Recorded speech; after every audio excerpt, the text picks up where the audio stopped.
or the performance you need, it's probably not a good idea to pursue it, right? Because those things can become unsafe, potentially, as we look at the future. Number four, be accountable to people. And again, I think this is getting more and more important. With the advent of ChatGPT, all these AI technologies have become more top of mind and in the front of the experience that people are having day to day. So what does that mean in practice, be accountable to people? That means, for example, if I'm using AI to do something like maybe automate document information that's extracted, right, for an application for something, right?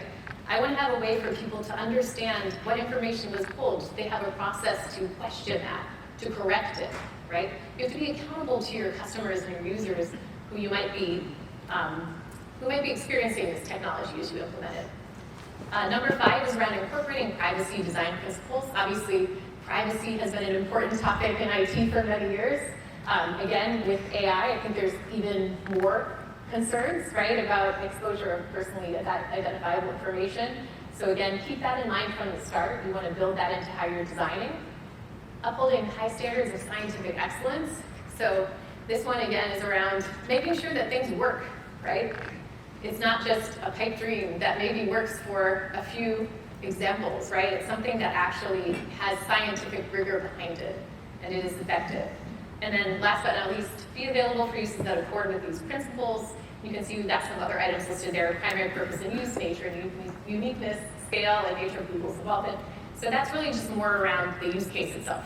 And so a lot of what we do when we're doing analysis and we're thinking about some of the benefits as well as some of the risks, we really focus on the use case, and I'll talk a little bit more about that as well. So again, there's 4 areas we won't pursue. These relate to things like harm, surveillance, violating international human rights. So again, this is Google's perspective. I encourage you to think about what is your perspective.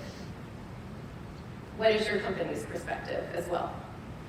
All right, and then I did say that these are more than just words on paper. I know a lot of companies have values. Sometimes they can feel like they're not necessarily true or lived day to day, but we use these every day. And again, I'll explain a little bit more about the process we use because it's something you might want to emulate or think about creating in your own organization. But we have 2 primary review processes. The first is around our customer AI deals, and that's primarily where my team is involved. So for example, if there's a healthcare organization and they wanted to use AI to predict nurse turnover, right, solve one of their biggest challenges, what are the responsible AI considerations with that? So we take that project that we might be working on with that particular customer, we go through a detailed review process, and I'll talk a little bit more about that on the next slide. But that's what we do for all of our engagements that my team works on. So every single one of them has to go through that rigorous review and evaluation.